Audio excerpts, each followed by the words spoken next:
Muy buenas tardes a todas y todos.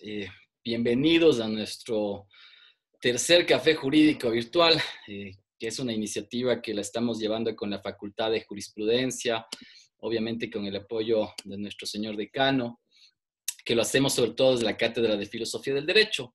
El día de hoy realmente tenemos el gusto de poder compartir y poder escucharle a la maestra Guadalupe Salmorán, una vieja amiga conocida hace algunos años y que volvemos a vernos también después de algunos años, en un contexto un poco distinto, difícil, pero me parece que también el que nos permitió justamente estar aquí, ¿no? Eh, entonces, bueno, antes de empezar, yo quisiera solamente darle el paso al señor decano de la facultad, al doctor Teodoro Verdugo, quien quiere dar unas pequeñas palabras nada más de bienvenida hacia ti, Guadalupe. Luego haré una pequeña, muy breve presentación de tu currículum, que es muy extenso, así es que no va a ser toda la exposición, pero al menos algo sintético. Y luego, pues obviamente empezaremos con la exposición. Bienvenida, Guadalupe. Señor decano. Bueno, muy buenas tardes a todos y todas. Muchas gracias, Vicente, por permitirme tomar la palabra. Un atento saludo a todos y todas las estudiantes que están conectadas y mirando este video y también escuchándonos, así como a los y las profesionales de diferentes partes del país, diferentes partes del mundo que estamos mirando este evento.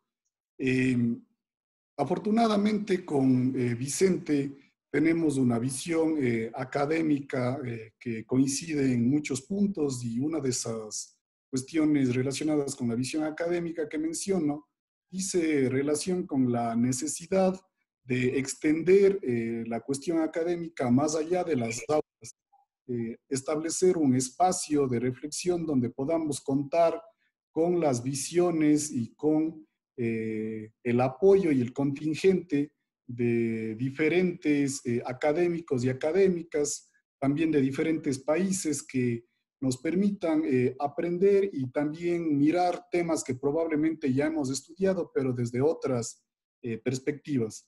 Tenemos que aprovechar precisamente las actuales tecnologías de la información y la comunicación para hacer esto. Eh, para mí es un honor, en mi calidad de decano, comentarles de que este es el evento ya 35 que elaboramos desde que asumimos el decanato, desde inicios de septiembre del año anterior. Creo que son muchos eventos los que hemos hecho, y obviamente de alta calidad, y afortunadamente con el apoyo de académicos como Vicente y otros compañeros que forman parte del equipo de trabajo. Aspiramos a hacer muchos más y cada vez de más alta calidad. Voy a dejar la palabra, no sin antes agradecer y presentar mi saludo atento, respetuoso y afectuoso a la maestra Salmorán Villar. Entiendo es mexicana.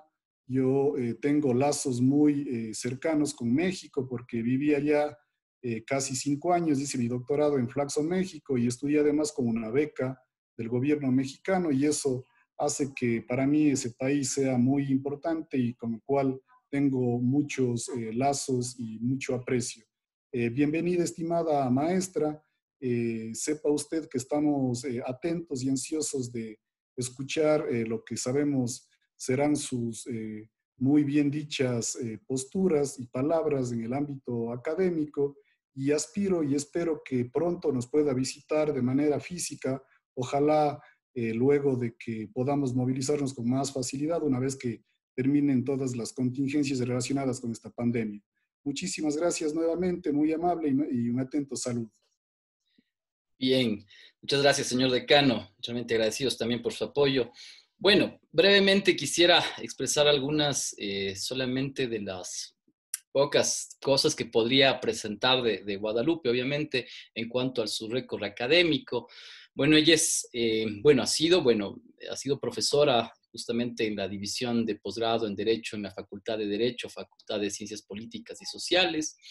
Actualmente es profesora de Ciencias Políticas, justamente, ¿no? En la escuela, justamente, de ciencia política, es investigador además del Instituto de Investigaciones Jurídicas de la Universidad Nacional Autónoma de México.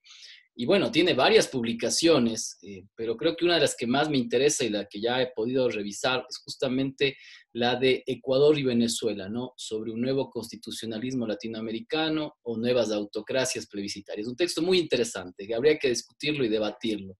Pero además de ello, puedo conocer, y bueno, algo realmente revisado de lo que ha escrito Guadalupe, que tiene que ver con el tema del populismo, ¿no?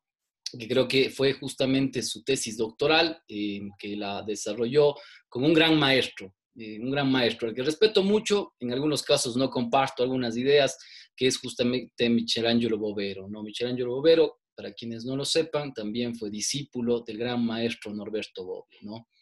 Entonces, en definitiva, estamos con una, digamos así, de las discípulos, si se puede decir, los discípulas de, ¿no es cierto?, Michelangelo Bovero también, un gran maestro, ¿no? Y además, obviamente, también Guadalupe ha desarrollado varios trabajos, sobre todo en cuanto a los estudios también electorales y otros, ¿no? Así es que, en realidad, es un gusto contar con tu presencia, Guadalupe. Como digo, a los años, justamente, es muy bueno volver a encontrar una gran académica y además que hoy haya regresado a México, donde creo que va a aportar muchísimo en los temas en cuanto a los estudios, sobre todo en cuanto a la teoría justamente política y obviamente a la teoría del derecho, ¿no? Entonces, más bien, agradecerte por participar y bueno, entonces te dejamos para que tú puedas hacer la exposición sobre algo que creo que es sumamente relevante discutir hoy, la reelección presidencial en América Latina, que creo que tú tienes un conocimiento muy vasto y que nos vas a dar muchos conocimientos sobre este punto.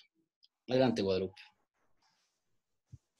Muchísimas gracias. En primer lugar, a todos ustedes quienes están conectados en esta tarde para charlar sobre la reelección presidencial en América Latina. Por supuesto, agradezco al decano Julio Verdugo por sus palabras y por hacer posible este espacio de discusión. Agradezco a la Cátedra de Filosofía del Derecho, a la Facultad de Jurisprudencia de la Universidad de Cuenca. En realidad estoy muy emocionada de poder estar charlando con ustedes. Decíamos ahorita con Vicente, una de las pocas cosas que ha dejado, digamos, positivas de esta pandemia es que podemos conectarnos, podemos estar cerca a pesar de nuestra lejanía y yo creo que hay que dejar estas dinámicas para quedarse, ¿no? Quiero agradecer especialmente a Vicente Solano, que justamente como él mencionaba, nos conocimos mientras ambos hacíamos nuestros estudios de posgrado allá en Italia. Y también quiero agradecer por sus generosas palabras. Como ustedes saben, no sé si Vicente pudo haberles distribuido o compartido este link en el que está, digamos, este análisis cortito sobre las tendencias que en las últimas décadas en América Latina han habido sobre la reelección presidencial. Este análisis lo hice para un proyecto colectivo que tenemos desde Jurídicas, pero que también participa la OEA, que es un observatorio sobre reformas electorales justamente en América Latina. Y bueno, lo primero que tenemos que saber es que pues, la reelección de los ejecutivos nacionales pues, ha sido una de las cuestiones que más cambios han tenido en la región. Nada menos en el periodo de 1978 a 2015 se han realizado alrededor de 30 reformas sobre este tema. Decía en ese texto que desde la década de los 90 se observa todavía una tendencia, digamos, a transitar de una política restrictiva, ¿no?, a una política más permisiva por lo que hacen a la reelección presidencial. Un poco, sobre todo a finales del siglo pasado, inicios de este, es que se estaba desdibujando esta vinculación entre el establecimiento de límites o prohibiciones a la reelección presidencial y la transición democrática de los países en la región. Decíamos que desde finales del siglo pasado, entonces, se observa una tendencia por relajar o incluso eliminar los límites temporales a la reelección de las presidencias, ya sea adoptando modelos de elección consecutiva, como en el caso de Argentina, de Brasil y República Dominicana, este más reciente, en el 2015, o adoptando modelos de reelección indefinida. Los ejemplos que tenemos aún vigentes, digamos, son dos países, Venezuela desde 2009 y Nicaragua desde 2014. Si quisiéramos, por ejemplo, pensar en Ecuador, no sé si pueda compartir la pantalla, Vicente, ¿sí? Bueno, a ver si me sale. Sí, en efecto. A ver, vamos a ver.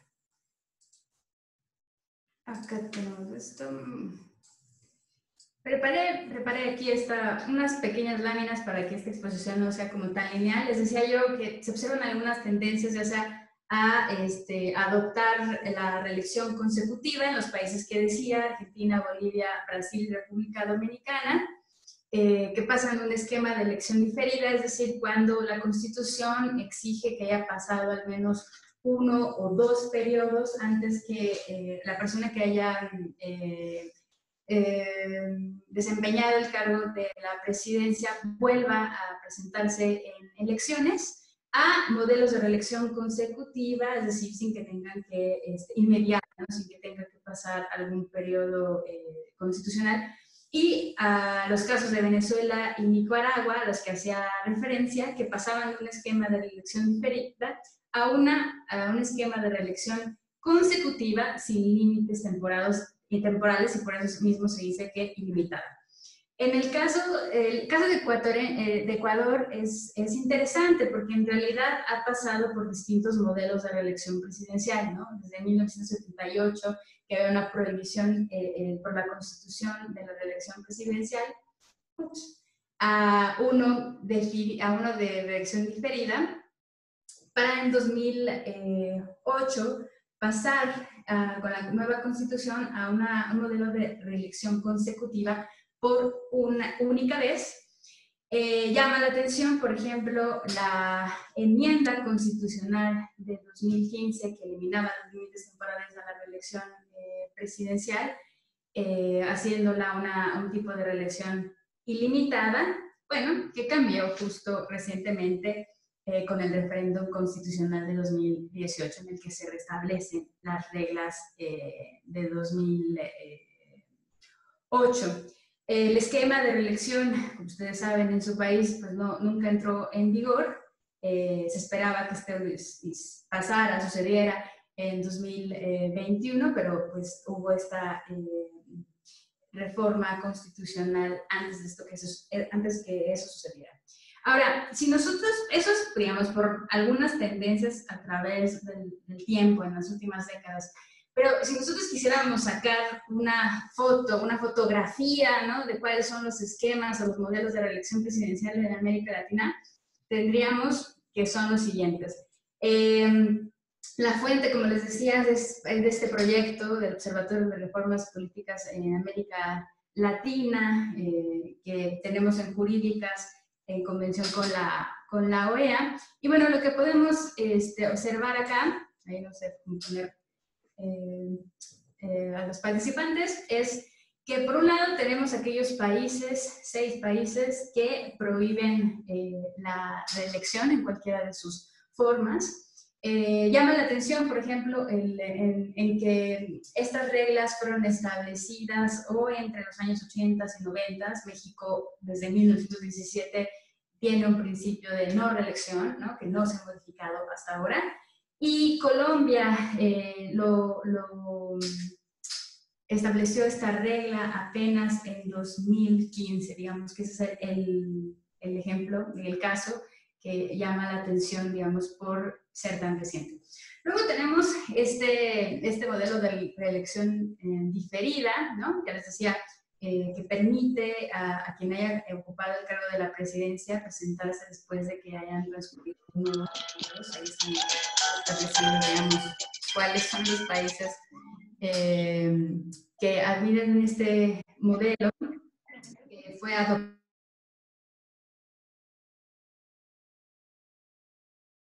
El modelo de reelección consecutiva o inmediata. Hay igualmente 6 países, destaca el caso de República Dominicana y lo que yo advertía sobre Ecuador en 2018. Y pues hasta el último, el modelo de reelección consecutiva y limitada, que sigue vigente en la Constitución de Venezuela en 2009 y de Nicaragua. Vamos a dejar de compartir pantalla. De todas formas, le voy a hacer llegar a Vicente esta presentación para que ustedes puedan tener un mapa completo, si no es que consultarlo directamente del observatorio, aunque en realidad hice una pequeña actualización, digamos que data de mediados de mayo, pero se las dejo para que puedan distribuirla. Ahora, lo que llama la atención, digamos, mi punto central en ese textito, en este pequeño análisis, que ir digamos, poniendo las piezas del debate, ¿no? Por un lado, cuáles habían sido las tendencias de los modelos de elección en América Latina, y por otro lado, pues, ¿de qué manera este tema ha sido planteado por la literatura, ¿no? Decíamos que hay 2 posiciones, 2 polos opuestos, aquellos que dicen que la reelección presidencial, pues, podría ser una norma contraria a la democracia, porque permite el aumento o la concentración del poder en las manos de los ejecutivos, y más bien aquellas voces que dicen que bajo ciertas circunstancias en realidad la reelección presidencial pues puede ser o funcionar como un mecanismo de rendición de cuentas. Pero advertía yo, y esta es la parte que me gustaría centrar en esta participación, advertía yo que ha habido un debate, digamos, un renovado debate sobre la reelección presidencial. Y es que, digamos, las maneras o las vías por las que se han cambiado, se han modificado las reglas que norman a la reelección presidencial en América Latina han pasado por 3 vías. La primera, pues, es la promoción o la introducción de reformas constitucionales y legales, ¿no?, al derecho interno. La segunda es impulsar los cambios a la reelección presidencial a través de ejercicios participativos, ¿no?, las consultas populares. Y la tercera modalidad, digamos, por la que se han establecido, se han modificado las normas a la reelección presidencial, pues es a través de las decisiones de los máximos órganos jurisdiccionales de algunos países. En la mayoría de los casos, los cambios a la reelección presidencial pues han pasado por la promoción de reformas, ¿no?, de reformas a la Constitución. Es el caso de Bolivia en 2009, de Nicaragua en 2014, de Colombia y la República Dominicana apenas en 2000, por mencionar los casos más recientes. Sin embargo, ¿no?, a diferencia de la tendencia de las que le hablaba de la década de los 90, los últimos cambios constitucionales, el sentido de los cambios constitucionales no ha sido tan claro, ¿no? Porque, por ejemplo, Nicaragua reformó su constitución para permitir la reelección presidencial limitada. República Dominicana, en cambio, para hacerla consecutiva por un periodo más. Y en el caso de Colombia, para eliminar la posibilidad, ¿no?, de la reelección presidencial. En Colombia no puede ser elegido presidente de la República aquel ciudadano que ya haya ejercido ese cargo. Pero no solo, se introdujo una especie de cláusula pétrea, ¿no?, que dispone que la prohibición de la reelección presidencial pues no puede ser reformada o derogada mediante, si no es que mediante referéndum popular o la institución de una asamblea constituyente. Ahora bien, hablando de la segunda vía de cambio constitucional, a esta que me refería sobre las consultas populares. Bueno, los intentos por relajar los límites a la reelección presidencial mediante consultas, llámese estas referendos o plebiscitos, pues no han sido tan exitosos. Me refiero, al menos estoy pensando en los fracasos que han tenido estos ejercicios en Venezuela en 2007 y en Bolivia en 2009, ¿no? Donde los intentos por modificar, por flexibilizar las normas a la elección presidencial no prosperaron, ¿no? Solo en un segundo momento, en Venezuela, en tierra venezolana, ¿no?, la reelección ilimitada tuvo éxito, pero porque también se amplió no solamente para el órgano ejecutivo, sino para todos los cargos de elección popular. En Ecuador, como ustedes saben, pues la elección ha servido más bien para imponer o mantener vigentes los límites temporales de la reelección presidencial. Estoy pensando, obviamente, en este referéndum del que hacía mención hace rato, de 2018. Hasta ahora, pues, de los 4 ejercicios participativos celebrados en este siglo, solo en una ocasión los resultados fueron benéficos para la continuidad del gobierno en turno, ¿no? Venezuela, insisto. Ahora, lo que más llama la atención, y bueno, es la que más a mí me llama la atención, es los cambios introducidos a la reelección presidencial por parte de los máximos órganos jurisdiccionales. Es el caso, a ver si lo pongo, si tenemos éxito. Lo pongo aquí en la presentación para que ustedes puedan ver de qué casos estamos hablando. Ya. Estamos hablando de... No, sí. Acá está. Los casos de Costa Rica en 2003, de Nicaragua en 2010, de Honduras, 2015, y la decisión súper controvertida del Tribunal Constitucional de Bolivia en 2017. Bueno, stop sharing. En esos casos, en todos los casos, los jueces han relajado o eliminado los límites temporales a la reelección presidencial. En Honduras, la Corte desaplicó las normas constitucionales que prohíben la reelección presidencial.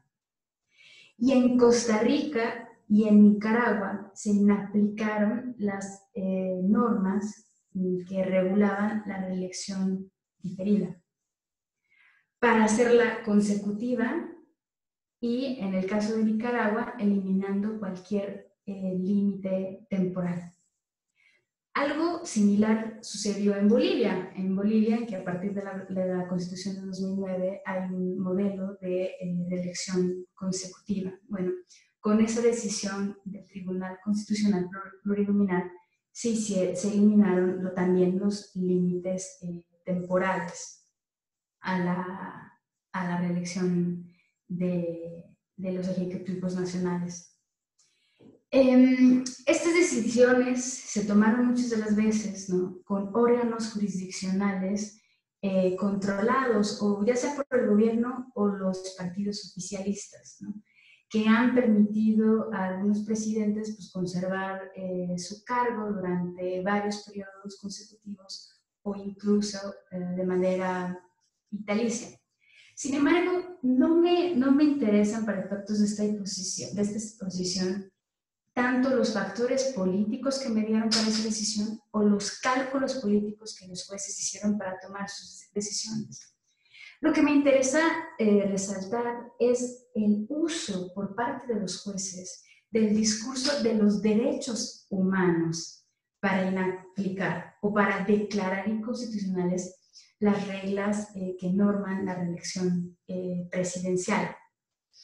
Un factor común en las decisiones de estos jueces, en realidad son 2 factores comunes. Lo primero en que se insiste en estos jueces es que no se puede limitar, ni mucho menos eliminar la posibilidad de la reelección presidencial mediante simples reformas constitucionales, ¿no?, porque estas reglas habían sido impuestas por el poder constituyente, ¿no? Que es el órgano que representaría más plenamente la voluntad popular, ¿no? Y quien está depositado la soberanía popular. Pero bueno, ese es un argumento que han ocupado. Pero al mismo tiempo nos dicen estos jueces que existe un derecho humano a reelegirse, ¿no? El derecho a reelección, han dicho estos jueces, es un derecho humano de fuente internacional. En realidad, haciendo, digamos, el ejercicio de un control de constitucionalidad y convencionalidad, estos jueces alegan, han dicho que limitar o incluso, o peor, eliminar la reelección presidencial va en contra de los derechos políticos de la ciudadanía. Y esto decía en ese texto, y lo repito ahora, se puede ver desde dos puntos de vista, ¿no? Por un lado, la limitación, digamos, de la reelección presidencial para estos jueces limitaría el sufragio activo de la ciudadanía, el derecho a votar, porque restringiría de manera injustificada las alternativas o las preferencias que tienen la ciudadanía para expresar su voto. La segunda es que la segunda manera de plantear las cosas es no desde el sufragio activo, no desde el derecho a votar, sino desde el derecho a ser votado, ¿no? El sufragio en su vertiente pasiva, ya que imposibilita a quien ha ocupado el cargo de presidencial para volver a postularse. Y incluso los jueces han llegado a decir que las limitaciones a la reelección presidencial pues vulneran el principio de no discriminación y por tanto el principio de igualdad.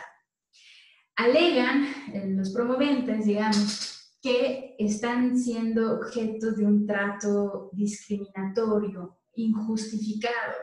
Por un lado, frente a los otros órganos de representación popular, porque por ejemplo en Nicaragua se establecía esta prohibición para quien aspirara al cargo ejecutivo, pero no para los parlamentarios ni de la Asamblea Nacional ni de las asambleas locales. Pero también incluso han dicho es un trato discriminatorio no respecto a otros órganos de representación popular, sino frente a los ciudadanos de a pie que nunca han ocupado el cargo. Sin embargo, pues esta posición no es la que comparten todos los organismos internacionales. No es la postura, por ejemplo, que ha sustentado ni la OEA ni la Comisión Europea para la Democracia a través del Derecho, mejor conocida como la Comisión de Venecia. Este no es un órgano internacional vinculante, simplemente la reunión de un grupo de expertos de distintos países, no solamente de Europa, sino también de América Latina. Y bueno, en 2018, la Comisión de Venecia emitió un informe justamente a petición del secretario general de la OEA, Luis Almagro, ¿no? Que se pronunciara sobre, digamos, las prácticas que se estaban suscitando, sobre todo en América Latina, sobre esta tendencia de buscar de una posible perpetuación en el cargo a través de la modificación de las normas que regulan la reelección por parte de los jueces nacionales. Y bueno, a la conclusión a la que llegó la Comisión de Venecia, en primer lugar dijo que la reelección, que la posibilidad de reelegirse no puede, o sea, a través de la comparación de las distintas constituciones en el mundo mundial y la literatura existente, se derivaba que no existía algo así como un derecho humano a reelegirse. Que la posibilidad de reelección o no es una modalidad que puede admitir el derecho de participación ciudadana en democracia. pero que no podía ser entendido como una expectativa, digamos, autónoma, independiente del sufragio universal. Por lo tanto, ningún funcionario público puede arguir tener violentado un derecho humano si la Constitución no establece la posibilidad de reelección. Ahora, en segundo lugar, dijo, ante la pregunta de quién debe ser el órgano facultado o el órgano que debe decidir sobre la reelección o las reglas que regulan la reelección presidencial, la Comisión de Venecia dice, es importante que estas reglas sobre la reelección presidencial sean establecidas en las constituciones de los países.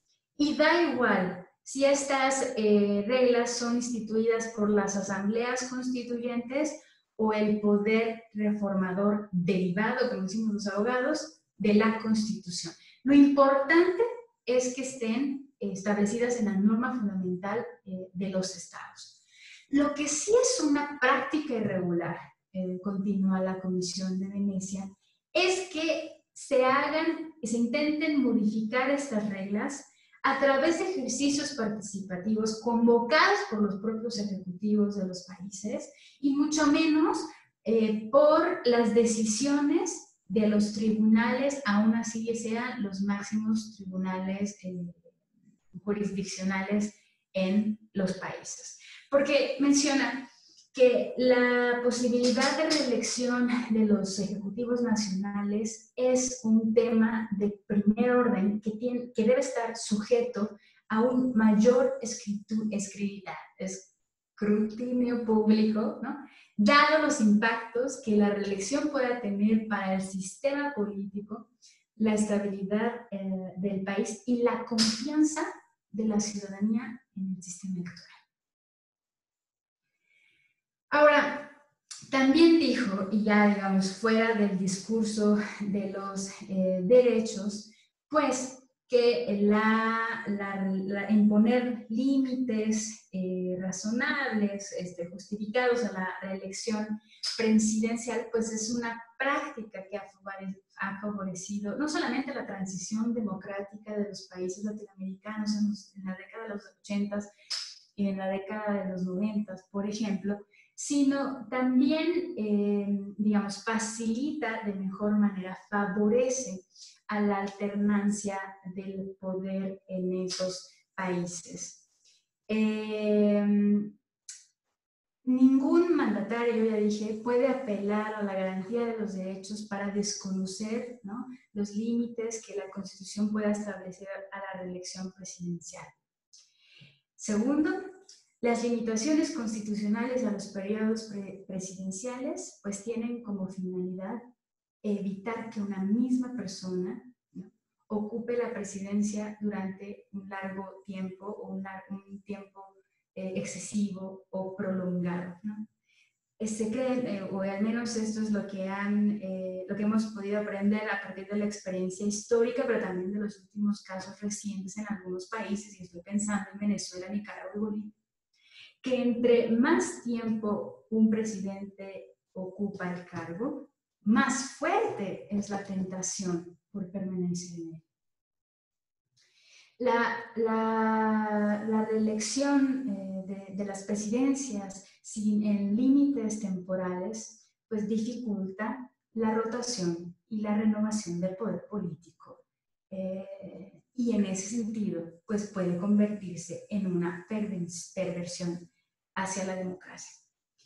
Y la tercera cosa, digamos, que no había dicho, pero que se las digo ahora, es que todo cambio constitucional, ¿no?, a la reelección presidencial compatible, digamos, con un régimen democrático, pues debe ser neutral, y en ese sentido no deben hacerse alteraciones a las normas electorales o constitucionales ni para beneficiar ni para perjudicar a los mandatarios en turno. Todo cambio, idealmente, todo cambio constitucional a la reelección presidencial, pues debe aplicar para los cargos que no sean, perdón, para las personas que no sean quienes estén ocupando la presidencia o que estén en funciones en turno. No sé, quisiera, si quieres, Vicente, pues abrir un espacio para escuchar sus preguntas, sus dudas. Sí, en efecto. Bueno, muchas gracias, estimada Guadalupe, por tu exposición. Y bueno, hay varias preguntas. Yo creo que, bueno, yo empezaría con algunas, pero quisiera también escuchar y obviamente también las personas que quieran hacer uso de la palabra justamente puedan solicitar, en este caso, su palabra vía eh, alzando la mano, ¿no? Y si es que alguien quiere hacer alguna pregunta, pues también mediante el chat también se va a activar para que puedan hacerlo también mediante el chat, con lo cual podamos justamente garantizar de que se puedan realizar esas preguntas. Entonces, desde este momento, como digo, tenemos estas opciones. Entonces, por favor, quienes quieran realizar preguntas y quieran utilizar obviamente su micrófono en el caso de que quisieran hacerlo, lo pueden hacer. Piden la palabra, se les autorizará el uso del micrófono o en este caso pueden hacerlo mediante el chat, ¿no? Donde pueden expresar cualquier tipo de pregunta, ¿no? O si quieren pueden enviarlo directamente tanto a mí o a Guadalupe también, ¿no? La pregunta en el caso de que lo requiriera, ¿no? Eh, quizás yo sí quisiera, para como que ir avanzando en algo, eh, es una pregunta que tiene que ver sobre todo con justamente lo que implica la afectación, digamos así, a la estructura de la Constitución en cuanto justamente a que no hay límites temporales. ¿Cómo quisiera explicar esto, no? Lo que planteo un poco es que al no tener límites temporales, ¿cierto? ¿Esto cómo afecta ya en la estructura misma de las funciones y de los órganos del poder político? Porque siempre hablamos, ¿no es cierto?, de los checks and balances o de los frenos y los contrapesos. Y justamente se señala que hay varios mecanismos de control entre el poder y obviamente mecanismos también de por fuera que ejercen ese control al poder, ¿no? Mecanismos sobre todo de control social y mecanismos también de control jurídico. Pero el problema, yo digo, es que cuando se eliminan estos límites temporales, ¿no? Esto al final me pareciera, y no sé, quisiera escuchar tu criterio, sobre también los otros órganos del poder político. Solo pongo un ejemplo, ¿no? Muy sencillo, ¿no? Justamente hablando de la reelección presidencial, cuando uno establece, ¿no es cierto?, que el periodo presidencial es de 4 años, ¿no es cierto?, o en este caso una posible reelección, ¿no es cierto?, de un solo periodo, podría ser hasta 8 años, en el caso ecuatoriano. Eso implica el poder también que tiene de nominación, ¿no es cierto?, el presidente sobre otros órganos, ¿no? Por ejemplo, nominar jueces para la Corte Constitucional o para la Corte o para otras cortes. Entonces, en ese sentido, el tener un presidente de más de 8 o 12 años, eso implicaría muy probablemente una cooptación, si tú quieres o si ustedes quieren, como una especie, ¿no es cierto?, ya de afectar a esa especie de balance constitution, ¿no?, que tendríamos, y efectivamente me parecería que eso implica al final de cuentas también, digamos así, una afección, una vulneración a la estructura misma de los órganos y funciones. Eso sería lo primero, ¿no? Veo que hay una pregunta ya, en este caso, sobre el tema de, bueno, dice Alberto Tamariz, dice, el sistema electoral tiene que cambiar para elegir solo a los mejores diplomados en el servicio público, privado, voluntario o comunitario. Solamente para todo hay requisitos y más para autoridades que dirigen y gobiernan. Bueno, un poco habría que ver, ¿no? Eso, no sé, bueno, si quieres lo respondes, ¿no? Y no hay problema. Un poco es como que los requisitos que se deben tener, ¿no? En cuanto a ser parte, ¿no?, de un órgano, ¿no? No sé si hay alguna otra pregunta, porque para que en este caso Guadalupe pueda tomarla, no sé si es que es posible, para hacer un set de 3 preguntas y con eso podríamos justamente empezar con las respuestas de Guadalupe.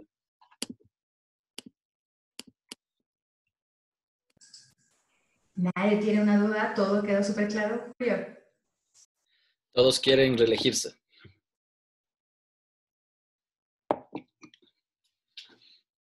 Sí, justamente el señor decano ha pedido la palabra. Muchas gracias, Vicente. Bueno, brillante tu exposición, estimada doctora. Eh, Me parece muy interesante uno de los hallazgos que mencionas, porque yo creo que eso es clave, lo que debemos empezar a hacer los abogados, dar un salto también a alguna metodología en ciencias sociales. Y un hallazgo muy interesante que mencionas es el que mientras más tiempo permanece en el poder, en este caso un presidente, más posibilidades de que trate de quedarse o más difícil de sacarlo. Y a mí me llama mucho la atención, en el buen sentido de la palabra, tu afirmación, porque habrán leído o habrás leído a Colomer y Negreto, por ejemplo, ellos afirman precisamente algo que va de la mano con uno de los hallazgos que acabas de mencionar, Colomer y Negreto. Colomer español, Negreto argentino, que hasta hace poco daba clases en el CIDE, entiendo ahora está en la Universidad Católica de Chile, afirman que mientras más tiempo se queda una persona en el cargo, lo que va a tratar de hacer es acumular más poder y quedarse durante más tiempo. Ahora, ¿para qué hice esta contextualización? Para plantear ya de manera específica mi pregunta. ¿Por qué crees tú que a pesar de que los politólogos o los abogados que de alguna forma nos dedicamos también al derecho constitucional, al derecho político, sabemos este tipo de cuestiones como las que comentamos? Sin embargo, cuando formamos parte de los procesos constituyentes, ya sea como constituyentes o como asesores, precisamente no observamos este tipo de cuestiones e incentivamos a que los arreglos institucionales que se materialicen o los arreglos institucionales que se terminan constitucionalizando precisamente permitan esa cuestión. De hecho, aunque no forma parte de manera exacta de tu reflexión en este momento, me parecería interesante que nos cuentes a nosotros algo relacionado con la historia de México y la caída de Porfirio Díaz y la emergencia de Madero y el asesinato de Madero, cuestión que está relacionado precisamente con el principio de no reelección y que trajo como consecuencia ese fenómeno que se establezca un arreglo institucional muy interesante en México, que es el sexenio. Ahora, más allá de que estemos a favor o en contra de Andrés Manuel López Obrador, hace algunos meses estuve en Monterrey presentando una conferencia y hablé con algunos colegas que al parecer no están de acuerdo con las ejecutorias de AMLO, planteaban de que él apunta precisamente a hacer una reforma constitucional. Entonces, básicamente te querría escuchar al respecto y nuevamente felicitaciones y muchas gracias. Bien, Guadalupe, solamente una última pregunta y con eso creo que podríamos entrar a que tú puedas responder justamente las inquietudes, ¿no? Lo que nos dice María Fernanda Castillo es: buenas noches, doctora, felicidades por la ponencia. Desde su perspectiva y en base a sus estudios realizados en el tema, ¿qué tipo de reelección considera que funcionaría de mejor forma en el Ecuador? Considerando considerando la desestabilidad en todas sus formas que vive en nuestro país. Creo que con eso podríamos, no sé si es que escucharte, estimada Guadalupe. Claro que sí. Muchísimas gracias de verdad, por los comentarios y por sus preguntas. Un poco ya sobre lo que decías, Vicente, ¿no? De qué relación tiene la reelección presidencial, sobre todo cuando no hay establecimiento de límites temporales, con el funcionamiento de otros órganos del gobierno. Y tú mismo señalabas, ¿no? El ejemplo de que, imagínense, que tengamos un escenario en el que una persona se perpetúe en el poder. Pongamos un ejemplo real, ¿no? Sucedió en Venezuela, pues, en la Venezuela de Hugo Chávez, en el que, pues, el presidente, como sucede también en México, pues tiene una participación importante en la nominación de otros órganos del poder. En México, el presidente, con la participación del Senado, pues eligen a los miembros de la Suprema Corte, ¿no? Que es nuestro tribunal constitucional en el país, pero también lo que tiene otras facultades, digamos, el Ejecutivo, sobre todo en la determinación, en la definición del presupuesto de la Federación. Y es que una pregunta, digamos, una cosa implícita en esta respuesta, y que también tiene que ver con lo que el propio decano señalaba, es que de repente, sobre todo los ejercicios de derecho comparado, perdemos de vista, ¿no?, que a las modificaciones a las reglas, digamos, políticas y electorales se circunscriben en un sistema de carácter presidencial, que es el sistema hegemónico de América Latina, en el que el presidente, a pesar, digamos, de los esfuerzos por equilibrar los poderes del presidente con los del Ejecutivo, los presidentes en los países latinoamericanos siguen teniendo muchas facultades de distinta naturaleza, incluso normativas, en sus manos. Y eso es algo que no podemos, digamos, omitir, y no podemos obviar, y sobre todo no podemos ignorar. Sin embargo, y eso tiene que ver con la pregunta que hacía el decano, insisto, de repente, sobre todo en la región latinoamericana, las reformas, ¿no?, se convirtieron en un tema de estudio en sí mismo, ¿no?, que podemos separar y catalogar por temas. Sin embargo, lo más importante al momento de hacer ejercicios, ya sea de política comparada o de derecho comparado, que es lo que nos corresponde a nosotros, es ver cómo se comportan los cambios, en este caso, por ejemplo, de la reelección presidencial con otro tipo de mecanismos.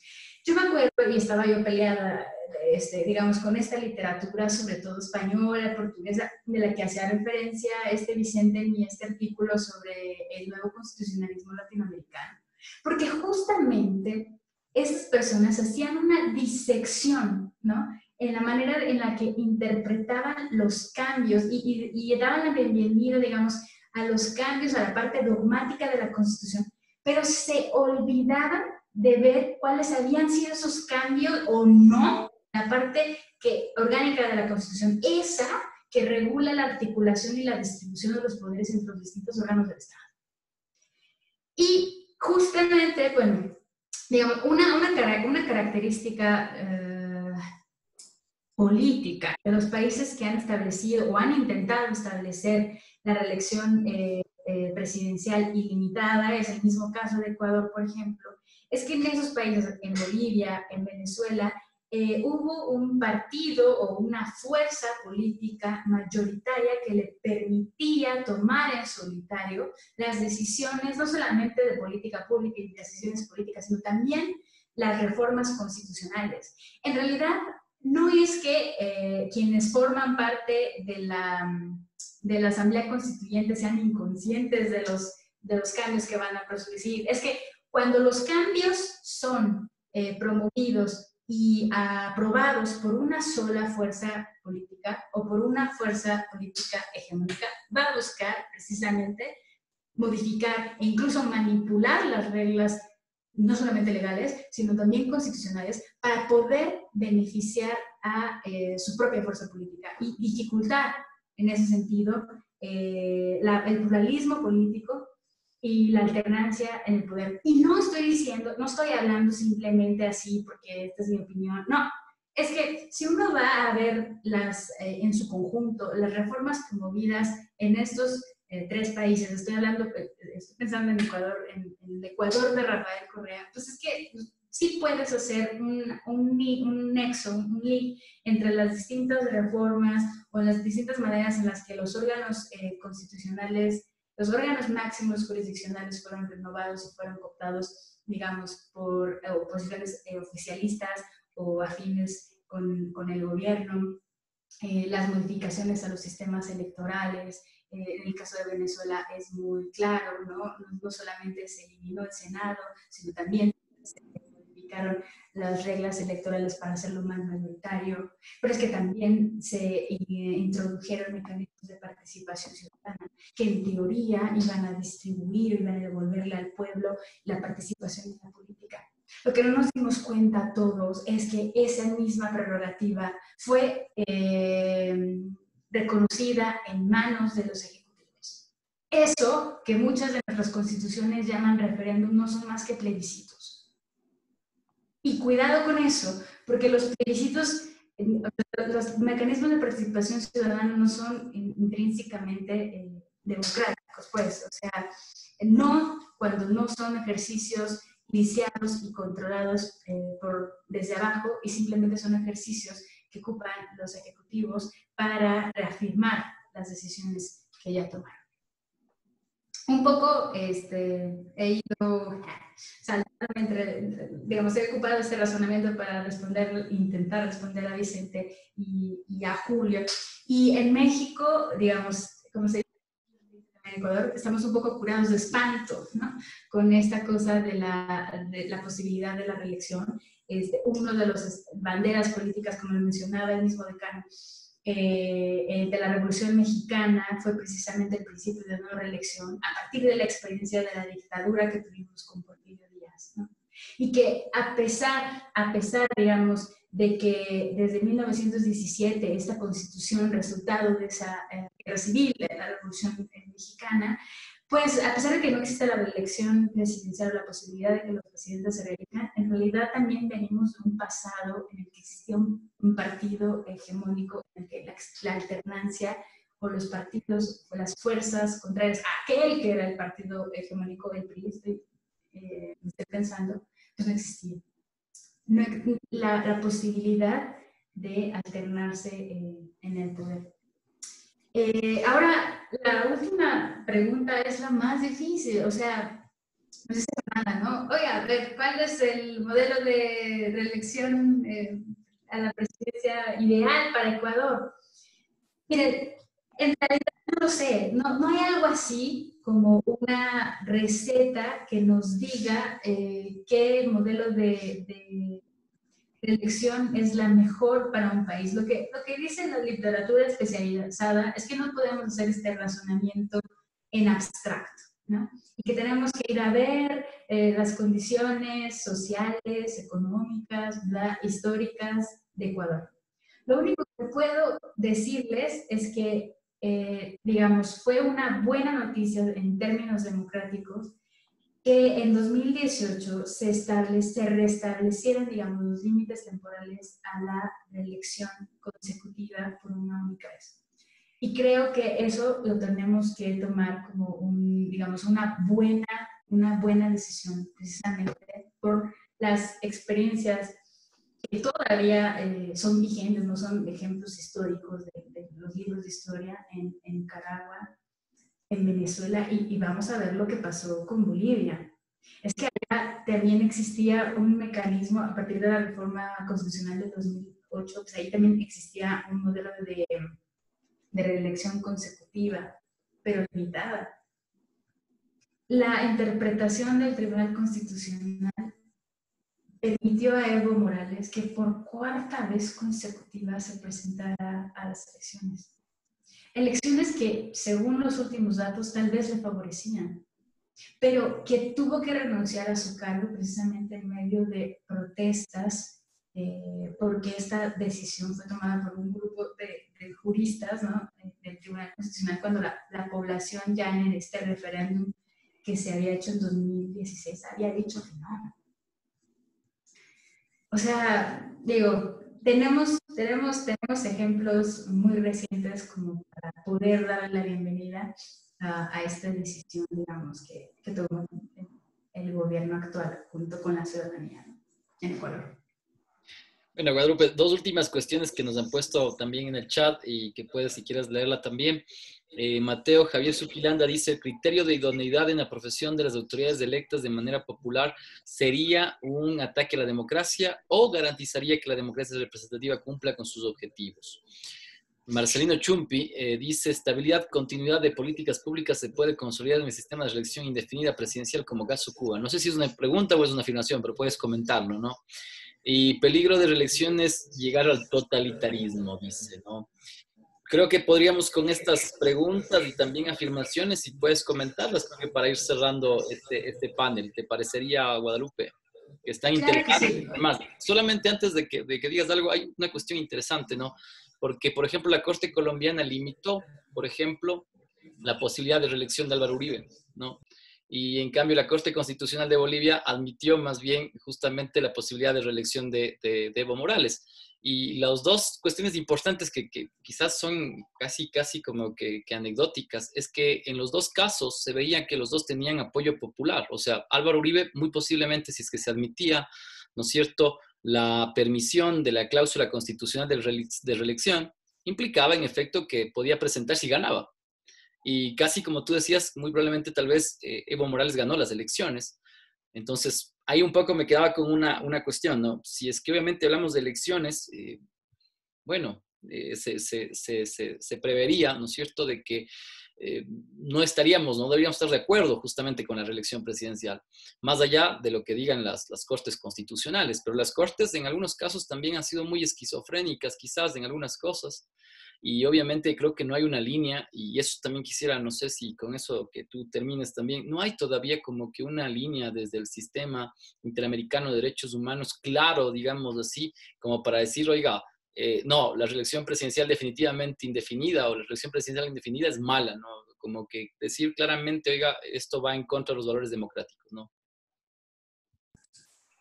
Sí, muchísimas gracias, Vicente. Sí, en realidad ahí no lo puse, pero justamente la decisión de la Corte colombiana es precisamente va en contracorriente, digamos, la postura de estos jueces de los 4 casos que presenté en esta pequeña exposición.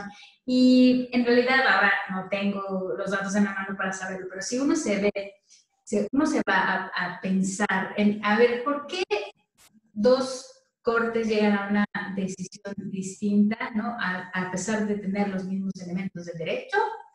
Yo creo que la respuesta, aparte de, digamos, de encontrarla en la sentencia misma de estas dos cortes, pues tiene que ver con las condiciones institucionales de independencia judicial de cada corte.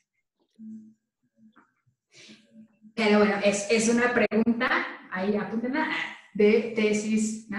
Para tesis, a lo mejor de licenciatura, que sé.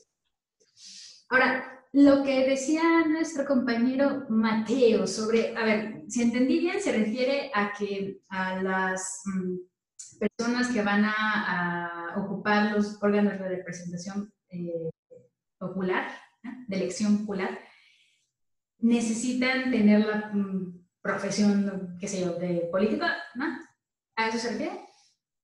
Yo creería que sí, porque, bueno, te comento, en estos días han saltado muchos casos de corrupción y muchos de quienes son actualmente prefectos, alcaldes o algunos de los que han saltado dentro de estos casos de corrupción son ex deportistas, en este caso, bueno, la cuestión creo que va por el lado, ¿no? De si es idóneo elegir a, no sé, a un ex deportista, a una ex reina de belleza, o sea, ¿qué criterios garantizaría como de idoneidad para un puesto público? Creo que por ahí va, ¿no? Si es... Y eso es un problema porque, eso decía, el tema de la democracia representativa se cruza con eso. Creo que por ahí va la pregunta. Ya, sí, sí, necesitamos políticos de profesión, ¿no?, como requisito para poder ocupar un cargo popular. La verdad es que si estamos pensando en eso, o sea, en realidad, el que una persona sea un político de profesión, aunque haya estudiado ciencias políticas en la universidad más renombrada, en realidad no va a garantizar que esta persona tenga un buen desempeño en el órgano que va a ocupar, ni siquiera uno mejor que un ciudadano de a pie o un jugador de fútbol. Acuérdense que en democracia, pues todas las personas gozamos, ¿no?, tenemos reconocida igualmente la autonomía política y en ese sentido no puede haber requisitos de ejercicio de una profesión determinada para poder acceder a un cargo. Creo que eso más bien iría en contra del sufragio universal. Lo que sí ha pasado, y Vicente hacía referencia a eso, y a lo que hay que tener la atención, es cómo en algunos países, en México también pasa, hay como una confusión de poderes entre el poder político y el poder ideológico. Acá también pasa, por ejemplo, que tenemos un monopolio televisivo y un monopolio en el radio. Y lo que tenemos cada vez más con mayor frecuencia es la presencia de bancadas de estas televisoras, ¿no?, que no solamente o participan como actores o son accionistas de estas televisoras, sino también al mismo tiempo son representantes populares. Y eso es algo que sí es perverso, digamos, para la independencia, ¿no? La autonomía de estos representantes populares, porque podríamos presumir que una vez que acceden al cargo van a intentar velar por los propios privilegios, ¿no? De estas televisoras o de estas radiodifusoras. Y ha pasado, de hecho ha pasado, ¿no?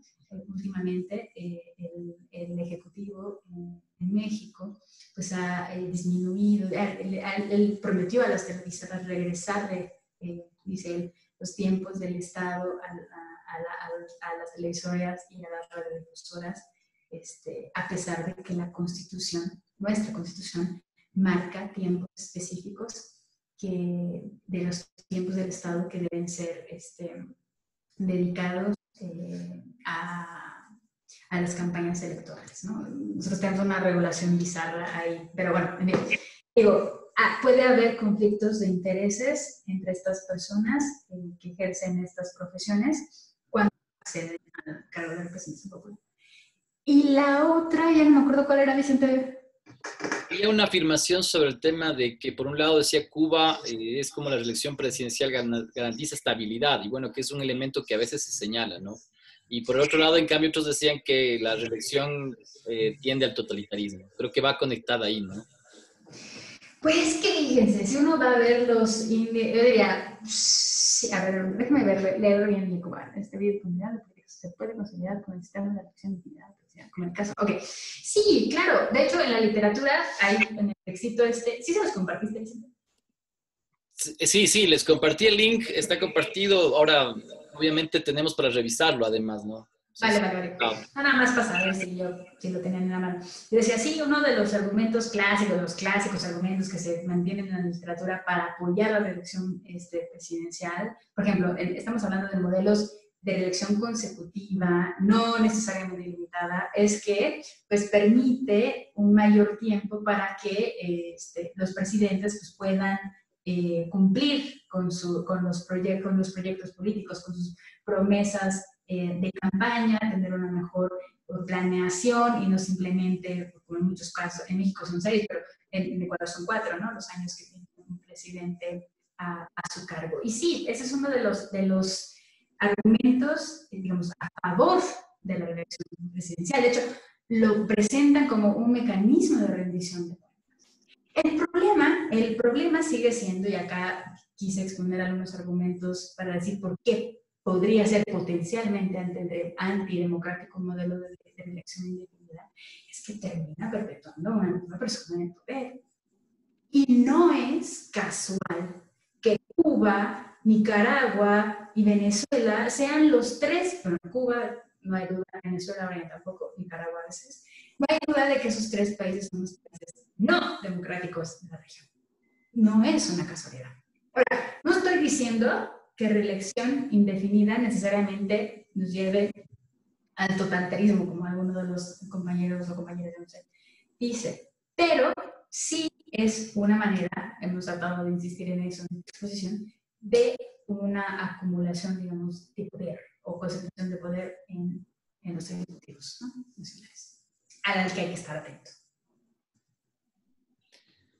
Bien, Guadalupe, yo te agradezco muchísimo y en nombre obviamente también de la facultad, realmente que nos hayas expuesto de una forma muy sencilla además y creo que muy clara cómo un poco se encuentra la situación de la reelección en América Latina, ¿no? Y eso implica sobre todo la reelección presidencial y obviamente haciendo una categorización muy interesante sobre los tipos de reelección y además por elementos que también me parece que algún momento tendríamos que también profundizar, ¿no? La idea es justamente entrar como un poco a discutir estos elementos, pero por el tiempo es muy difícil, creo que, entrar a una profundidad. pero obviamente te comprometemos y como decía el señor decano, pues ojalá pronto podamos con algunos de los maestros y maestras que nos han acompañado en estos cafés jurídicos, pues tenerlos acá, obviamente, porque además tu experticia está en la teoría también del derecho, pero también en la teoría política, que es lo más interesante. Cuando jugamos, creo que con estas dos bandas podemos ver cosas que a veces desde lo jurídico, desde el mundo del derecho, son un poco más opacas, ¿no? Pero quizás se clarifican, ¿no es cierto?, a la luz de la teoría política. Entonces, más bien agradecido, una exposición muy interesante, muy clara, y no, pues más bien esperamos pues tenerte una próxima vez y ojalá también pues aquí en la ciudad de Cuenca, estimada Guadalupe. No sé si unas palabras de despedida. Claro que sí, de verdad, reitero mis agradecimientos. En realidad estaba yo muy emocionada, tan emocionada que hice un PowerPoint, nunca hago PowerPoint, ¿no? Y la verdad es que quisiera que, más bien quería que esta charla fuera lo más o menos, lo menos tediosa y lo menos confusa. Claro que sí, de verdad, yo creo que a partir de este ejercicio podemos decir, o podemos, digamos, demostrar esta intención, ¿no?, por seguir en contacto. Ustedes también van a tener elecciones pronto, ¿no? Me decías, no sé exactamente mi error, hay una reforma al sistema electoral que por primera vez se va a aplicar, y a mí me gustaría mucho que en adelante, si podemos armar algo, digamos, ustedes pudieran explicarnos un poco el sentido de estos cambios, podemos digamos, seguir con este intercambio, no nada más de nosotros a ustedes, sino también de ustedes a nosotros. Mi compromiso es hablar con la doctora Flavia Freidenberg, que es quien coordina este espacio del Observatorio de Reformas Electorales. También les prometo que les dejo la presentación y ahí están los links para que ustedes puedan consultar la información. En este espacio hay no solamente tablas de datos sobre los temas más relevantes en materia electoral, también algunos análisis que son más de divulgación y documentos de trabajo que están a la disposición de todos y gratuitamente. Muchísimas gracias, estimada Guadalupe. Y bueno, obviamente tomaremos las palabras. Nosotros en la anterior elección justamente hicimos un pequeño observatorio de las elecciones que, digamos, fue fructífero, pero que ahora creo que justamente ante las nuevas elecciones el señor decano ha planteado la posibilidad de generar un nuevo espacio incluso mucho más extenso, mucho más, creo que incluso investigativo, y ojalá pues podamos colaborar con la gran Universidad Nacional Autónoma de México. Un gusto, Guadalupe, y te deseamos lo mejor, pues, y esperamos pues pronto volver a vernos. A todos y todas, muchísimas gracias, les agradecemos y nos veremos en el próximo Café Jurídico. Sí. Hasta luego, Guadalupe. Mis saludos, por favor, a Flavia Freidenberg, al doctor Luis Daniel Vázquez, al doctor Salazar, que creo sigue siendo el director del instituto, fue mi profesor en Flaxo, y a Karina Anzola BR, no sé si la ubicas. Sí. Fue mi directora de tesis. Muchos saludos de Teodoro, o de Julio, como también me conocen. Buenísimo, sí, de hecho, no sé si usted sabe, pero Karina ahora también es colega nuestra del instituto. Claro, sí, entiendo. Karina está en Flaxo y en el instituto, y Luis Daniel Vázquez también, él fue mi asesor de tesis. Saludos. Bueno. Hasta luego. Hasta luego, pasen bien. Mando tus saludos, hasta luego. Saludos a todos.